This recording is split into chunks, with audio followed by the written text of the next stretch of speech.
Tak pernah kusangka, demi uang yang begitu besar, aku harus rela menikah dengan seorang pria yang bahkan tak pernah kuimpikan sebelumnya.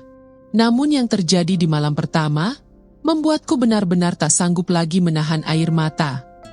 Assalamualaikum warahmatullahi wabarakatuh. Halo sahabat semua, semoga kalian selalu sehat, panjang umur, dan diberkahi rezeki yang melimpah. Jangan lupa untuk subscribe, like, dan share agar aku semakin semangat membawakan kisah-kisah penuh haru dan perjuangan hidup. Kali ini kisah datang dari seorang gadis asal Bondowoso, Jawa Timur, yang kehidupannya berubah total setelah dinikahi seorang bos besar perusahaan Afika. Yuk, kita ikuti ceritanya sampai akhir. Namaku Sinta, seorang gadis sederhana yang lahir dan besar di Bondowoso, sebuah kota kecil yang dikelilingi hamparan sawah dan pegunungan. Hidupku jauh dari kata mewah. Ayahku sudah lama meninggalkan beban yang sangat berat untuk ibu. Beliau bekerja siang malam hanya untuk memastikan dapur tetap berasap. Sementara aku, anak sulung dalam keluarga, sering merasa bersalah karena belum bisa membantu banyak. Aku hanya lulusan SMA, tak punya pekerjaan tetap, hanya sesekali membantu tetangga menjual kue atau menjaga warung. Semua itu tidak sebanding dengan kebutuhan keluarga kami, apalagi dua adikku yang masih sekolah. Sampai suatu hari, sebuah kabar datang yang membuat hidupku jungkir balik. Ada seorang pria yang dikenal dengan sebutan Bos Afika, pemilik sebuah perusahaan besar yang bergerak di bidang distribusi makanan. Usianya sekitar 40 tahun, terpaut lebih dari 15 tahun denganku. Wajahnya berwibawa, tubuhnya tegap, dan kata orang-orang, dia sangat kaya raya. Dari desas-desus yang kudengar, dia belum lama bercerai dan saat ini sedang mencari pendamping hidup. Tak kusangka, pilihan hatinya justru jatuh kepadaku, seorang gadis desa yang tak punya apa-apa. Pertemuan pertama terjadi di rumah kepala desa. Aku dipanggil bersama ibu, dan di sana sudah ada Bos Afika duduk dengan sikap angkuh namun berwibawa. Dia menatapku dari ujung kaki sampai kepala, membuatku gugup bukan main. Lalu dengan suara berat, ia berkata, "Aku ingin menikahimu, Sinta. Jika kau setuju, aku akan memberikan uang 500 juta untuk keluargamu. Rumah akan direnovasi, biaya sekolah adik-adikmu akan kutanggung. Kau hanya perlu jadi istriku." Jantungku berdegup kencang. Kata-kata itu bagai petir yang menyambar di siang bolong. Aku menatap ibu, yang wajahnya menunjukkan keraguan sekaligus harapan besar. 500 juta bukan jumlah yang kecil. Dengan uang sebanyak itu, semua masalah kami bisa terselesaikan. Namun di sisi lain, menikah tanpa cinta adalah hal yang tak pernah terbayang dalam hidupku. Bagaimana mungkin aku harus hidup bersama pria yang bahkan baru ku kenal sehari? Malam itu aku tak bisa tidur. Bayangan wajah adik-adikku terlintas di benakku. Aku melihat mereka belajar di bawah lampu temaram, sementara ibu terkulai lelah setelah seharian bekerja. Aku ingin sekali memberikan kehidupan yang layak bagi mereka. Namun mengorbankan diriku untuk pernikahan ini, bukankah itu berarti aku menyerahkan seluruh kebebasan yang kumiliki? Aku menangis diam-diam, memohon petunjuk kepada Tuhan. Dan ketika fajar menyingsing, aku tahu jawabannya. Demi keluarga, demi masa depan adik-adikku, aku harus rela mengorbankan diriku. Aku harus menerima tawaran itu, meskipun hatiku menolak dengan keras. "Baiklah, aku akan menikah dengannya," kataku lirih kepada ibu. Dan sejak saat itu, jalan hidupku berubah total. Hari itu akhirnya tiba. Aku mengenakan kebaya putih yang dipinjamkan oleh tetangga, lengkap dengan sanggul sederhana di rambutku. Dari luar tampak indah, tapi di dalam hatiku, badai sedang berkecamuk. Aku berdiri di depan cermin, menatap wajahku sendiri yang penuh riasan, seolah bukan aku yang sebenarnya. Senyum palsu yang kupaksakan terasa kaku.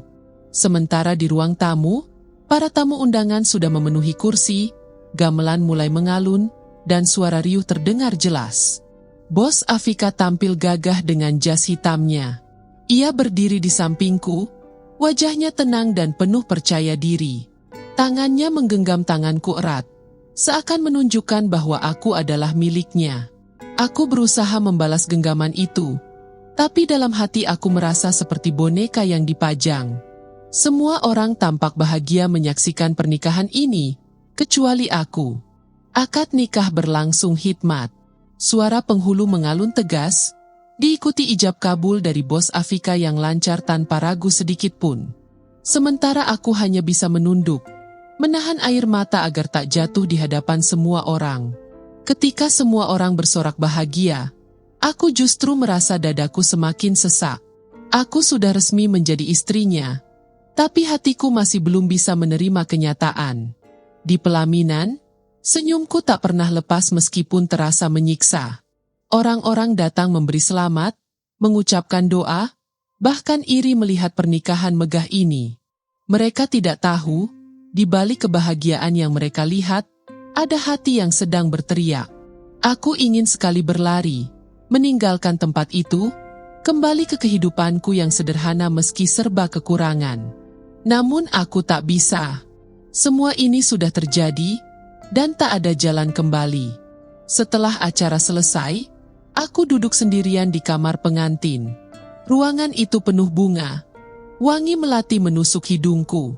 Aku memandangi gaun pengantin yang kini kusut, lalu menatap kedua tanganku yang gemetar. Ya Allah, apa ini jalanku? Apa aku mampu menjalani semuanya? Bisikku lirih. Ibu masuk membawa segelas air. Ia tersenyum, meski aku tahu senyum itu dipenuhi rasa bersalah. Nak, sabar ya, semua ini demi masa depan kita.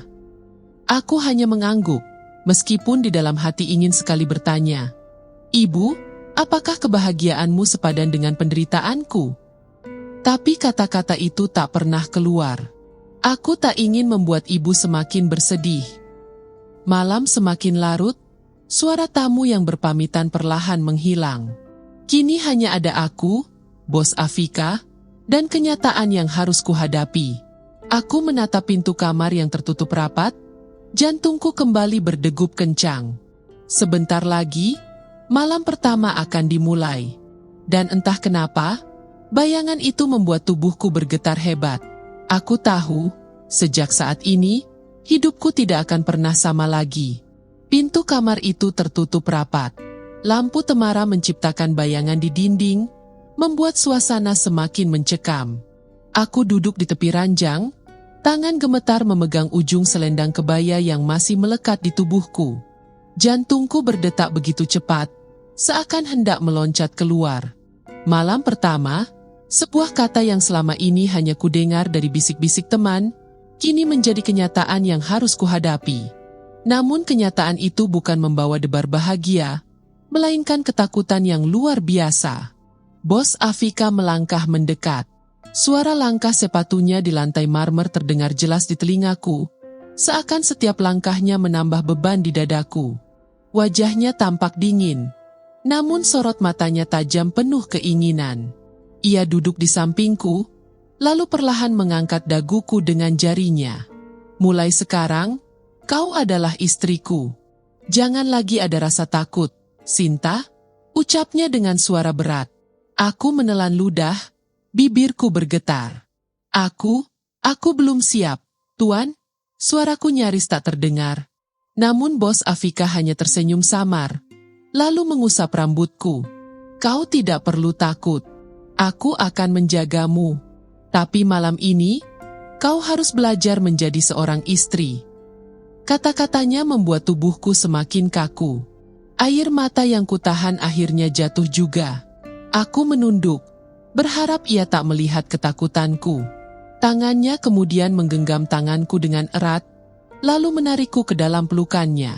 Aku meronta pelan, namun tubuhku terlalu lemah untuk menolak. Hatinya yang keras membuatku tak punya pilihan. Dalam pelukan itu, aku merasa terkurung, seperti burung yang kehilangan sayap. Tubuhku gemetar, nafasku tersengal. Aku ingin berteriak, tapi suara itu tertahan di tenggorokan. Waktu berjalan begitu lambat. Malam itu aku benar-benar tak sanggup menahan perasaan sakit, malu, dan takut yang bercampur menjadi satu. Setiap detik seperti jarum yang menusuk kulitku. Aku ingin semuanya segera berakhir. Ingin sekali terbang jauh dari kamar itu. Namun kenyataannya, aku hanya bisa pasrah, menutup mata, dan berdoa dalam hati. Ya Allah, beri aku kekuatan. Aku tak sanggup lagi menahan ini. Bisikku lirih di sela tangis yang tertahan. Dan malam itu menjadi awal dari luka yang tak terlihat. Luka yang tak berdarah, namun begitu dalam. Luka yang membuatku sadar, uang sebanyak apapun tak akan pernah mampu menukar arti sebuah kebahagiaan. Aku menikah demi keluarga, tapi di malam pertama itu, aku merasa telah kehilangan diriku sendiri.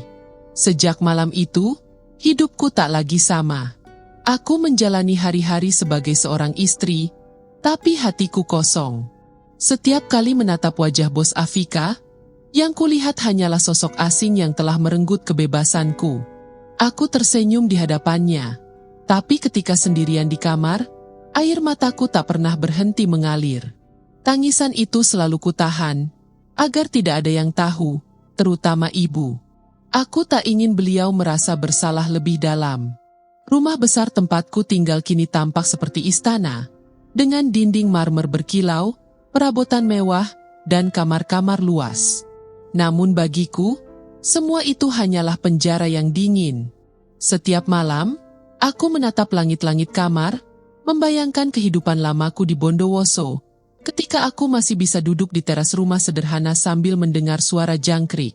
Di sana, meski serba kekurangan, aku merasa bebas.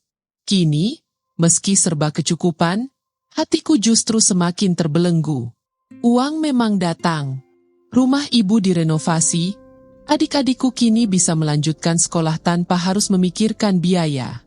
Mereka tersenyum bahagia, dan kabar itu membuatku sedikit lega. Setidaknya pengorbananku tidak sia-sia. Namun di balik kebahagiaan mereka, hanya aku yang tahu betapa besar harga yang harus kubayar. Aku menukar senyum mereka dengan air mataku sendiri. Seringkali, di malam-malam sepi, aku terduduk di sudut kamar sambil menutup wajah dengan kedua tangan. Tangisku teredam oleh bantal agar tak terdengar siapapun. Kadang aku menulis curahan hati di buku harian, hanya untuk melampiaskan rasa sesak yang tak pernah bisa kuucapkan. Ya Allah, sampai kapan aku harus bertahan seperti ini? Tulisku sambil menitikkan air mata. Bos Afika sebenarnya tak pernah kasar. Ia berusaha memenuhi segala kebutuhanku, membelikanku pakaian mahal, perhiasan, bahkan mengajakku makan di restoran mewah. Tapi semua itu tak pernah bisa menyentuh hatiku. Aku tidak butuh kemewahan. Aku hanya butuh cinta yang tulus. Dan itulah yang tidak pernah kudapatkan darinya. Setiap kali ia menatapku, aku merasa seperti barang yang baru saja dibeli dengan harga mahal. Hari demi hari, aku semakin pandai menyembunyikan luka. Di depan orang-orang, aku tampil sebagai istri yang tampak bahagia, tersenyum anggun di sisi suami kaya raya. Namun di balik semua itu, aku adalah perempuan yang setiap malam menangis di balik dinding, berusaha menguatkan diri agar tidak hancur. Tangisan itu menjadi sahabatku, pengingat bahwa meskipun hidupku tampak sempurna di mata orang lain, kenyataannya jauh berbeda. Hari-hariku bersama Bos Afika berjalan bagai rutinitas yang membosankan. Pagi aku terbangun, menyiapkan sarapan dengan bantuan pembantu rumah, lalu menemaninya sebelum ia berangkat kerja. Siang hari aku lebih banyak sendiri, duduk di ruang tamu yang luas namun terasa kosong, membaca buku, atau sekadar menatap jendela yang memperlihatkan halaman rumah. Malamnya, ia pulang dengan wajah lelah, terkadang membawa hadiah atau barang mahal untukku. Semua itu ia lakukan seolah ingin menunjukkan bahwa ia suami yang baik. Tapi bagiku, benda-benda itu hanyalah simbol dingin yang tak mampu menghangatkan hati. Kadang aku bertanya pada diriku sendiri, apakah cinta bisa tumbuh dari keterpaksaan? Aku mencoba membuka hati, berusaha melihat sisi baiknya. Bos Afika memang bertanggung jawab. Ia menepati janjinya menafkahi keluarga, bahkan sering menanyakan kabar ibu dan adik-adikku. Tapi setiap kali aku menatap wajahnya, Hatiku kembali menolak. Ada jarak yang tak bisa terjembatani, jurang yang tak bisa kututup dengan sekadar pura-pura bahagia. Suatu malam, kami duduk di teras rumah. Angin malam berembus lembut, membawa aroma bunga Kamboja dari taman. Bos Afika menatapku lama, lalu berkata, "Sinta, aku tahu kau belum bisa mencintaiku. Tapi setidaknya hargailah aku sebagai suamimu. Aku sudah berusaha membuatmu bahagia." Kata-kata itu menusuk hatiku. Aku ingin menjawab jujur, mengatakan bahwa kebahagiaan yang ia maksud bukanlah yang kuinginkan. Namun bibirku keluh. Aku hanya bisa mengangguk, lalu menunduk. Dalam hati aku berteriak, "Bahagia?" Aku bahkan tak tahu lagi apa arti bahagia. Aku sering iri melihat pasangan muda yang berjalan bergandengan tangan dengan tawa lepas. Mereka menikah karena cinta, sementara aku menikah karena uang. Cinta tak pernah hadir dalam pernikahan ini. Dan semakin aku berusaha membohongi diriku, semakin dalam rasa hampa itu menggerogoti. Namun setiap kali aku ingin menyerah, aku selalu teringat wajah ibu dan adik-adikku. Mereka kini hidup jauh lebih baik. Tidak lagi khawatir soal biaya sekolah atau makanan. Senyum mereka adalah alasan terbesar yang membuatku tetap bertahan. Aku rela menelan pahitnya hidup ini demi kebahagiaan mereka. Aku sadar, pernikahan ini bukan tentang aku.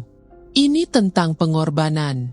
Tentang cinta yang tak pernah kupinta, tapi harus kuterima sebagai bagian dari takdir.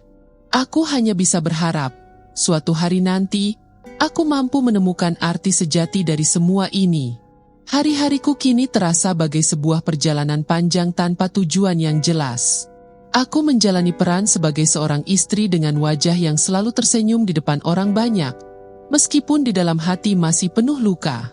Orang-orang di sekitar kami memandang pernikahan ini sebagai kisah indah. Gadis desa sederhana yang beruntung dinikahi pengusaha sukses. Mereka iri melihatku memakai perhiasan emas, gaun mahal, dan tinggal di rumah megah. Namun mereka tidak pernah tahu betapa setiap malam aku harus menelan air mata dalam diam. Bos Afika tetap memperlakukanku dengan baik. Ia selalu menepati janjinya, tak pernah sekalipun lalai menafkahi keluargaku. Ibu kini hidup lebih tenang. Adik-adikku bisa melanjutkan pendidikan tanpa hambatan. Semua terlihat sempurna dari luar. Tetapi di balik itu, aku merasa kosong. Pernikahan ini tidak pernah memberiku cinta, hanya kewajiban dan pengorbanan. Sering aku termenung di jendela kamar, menatap bulan yang menggantung tinggi. Aku bertanya dalam hati, apakah aku akan menjalani hidup seperti ini selamanya? Apakah aku harus terus bertahan dalam pernikahan tanpa cinta ini? Pertanyaan itu selalu berputar, tanpa jawaban yang pasti. Aku tahu, meninggalkan pernikahan ini berarti menghancurkan harapan ibu dan masa depan adik-adikku. Tapi bertahan di dalamnya berarti aku harus mengorbankan kebahagiaan pribadi untuk waktu yang entah sampai kapan. Ada kalanya aku mencoba berbicara dengan bos Afika tentang apa yang kurasakan. Tapi kata-kataku selalu terhenti di tengah jalan. Ia menatapku dengan sorot mata yang penuh penguasaan, seolah ingin berkata bahwa aku adalah pilihannya, dan aku tidak boleh mundur. Dalam momen seperti itu, aku merasa semakin terikat, semakin kehilangan kendali atas hidupku sendiri. Malam demi malam aku berdoa, memohon kepada Tuhan agar diberi kekuatan. Aku tak tahu apakah aku harus terus bertahan atau mencari jalan keluar. Yang jelas, aku tidak ingin hidupku berakhir dengan tangisan semata. Aku ingin menemukan arti dari semua pengorbanan ini.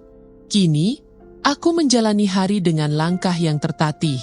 Tubuhku ada di sisinya, tapi hatiku entah berada di mana. Mungkin suatu hari aku akan menemukan jawaban. Mungkin suatu hari aku akan mengerti kenapa takdir membawaku ke jalan ini.